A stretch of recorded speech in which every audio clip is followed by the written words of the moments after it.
আমার কথাটা এই অংশটুকু যুবক যুবতীরা খুব ভালো করে শুনেন। দিনী বোন যাদের বয়স হায়েজ হয়ে গেছে, যাদের হায়েজ হয়েছে, এখান থেকে শুরু করে সবাই যারা বালেগ হয়েছে আমরা ছেলেরা, সবাই ভালো করে কথাটা শুনেন।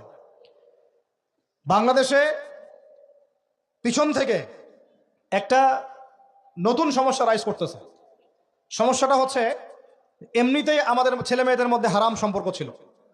এর স্কুলে কলেজে বিশ্ববিদ্যালয়ে যাচ্ছে, ফ্রি মিক্সিংয়ে পড়াশোনা করছে, বাসায় পর্ন দেখছে, ওখানে গিয়ে মেয়ের সাথে হারাম সম্পর্ক হচ্ছে, তারপরে প্রেমের সম্পর্কের নামে জেনা হয়ে যাচ্ছে, জেনা হওয়ার পরে ছেঁকা খেয়ে মাদক, তারপরে গান বাজনা বাদ্যযন্ত্র ইত্যাদি ইত্যাদি, জীবনটা শেষ।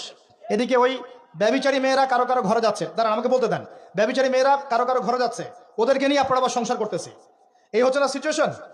একজনের 5টা গার্লফ্রেন্ড, একজনের 4টা গার্লফ্রেন্ড, আরেকজনের 3টা বয়ফ্রেন্ড, 4টা বয়ফ্রেন্ড, এই ধাপগুলো পার হয়ে হয়ে এরা সংসারের জীবনে আসতেছে যখন বয়স হয়ে যাচ্ছে 25-30। সমস্যা কিন্তু এটা ম্যাক্সিমাম সবার ক্ষেত্রে হচ্ছে বলবো না, অনেক একটা বড় অংশ এই সমস্যা ফেস করতেছে। এর মধ্যে এই ফ্রি মিক্সিং এর মধ্যে শুরু হয়েছে নতুন একটা জিনিস, যে ভালোবাসার আবার লিঙ্গ কি, ভালোবাসার আবার এখানেই শুরু হয়েছে ছেলে ছেলে জেনা করা এবং মেয়ে মেয়ে জেনা করা। ছেলে ছেলে জেনা করা আর কি বললাম বলেন, মেয়ে মেয়ে জেনা করা, নাউজুবিল্লাহ। এটা কমে লুত, এর শাস্তি আসবে যদি আমরা তওবা করে ফিরে না আসি। এর উপরে এখন শুরু হয়েছে ভালোবাসার আবার ধর্ম কি, ভালোবাসার আবার, আমার সাথে বলেন কি বললাম, ভালোবাসার আবার, এদিকে মনোযোগ দেন, ভালোবাসার আবার কি, ভালোবাসার আবার কি, এই কথাটা এই স্লোগানটা দিয়ে কি করা হচ্ছে আপনারা শুনেন।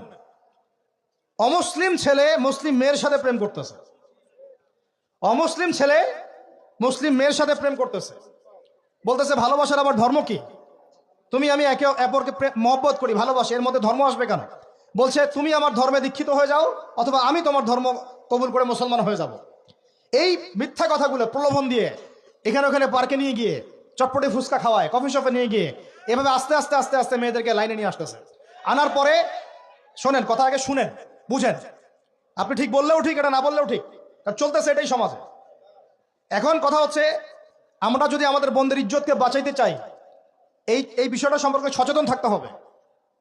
মেয়েদেরকে ফুসলিয়ে ফাসলিয়ে এভাবে প্রেমের জালে ফেলে শেষমেশ বেডে নিয়ে গিয়ে ধর্ষণ বা গণধর্ষণ করে মেয়ের ওই ওভারির মধ্যে ওদের বীর্যপাত করে দিয়ে ওই ছেলেটার কোনো খবর পাওয়া যায় না, লাপাত্তা হয়ে যায়। কোনো কোনো ক্ষেত্রে টাকার বিনিময়ে মেয়েদেরকে পাচার করারও অভিযোগ পাওয়া গেছে।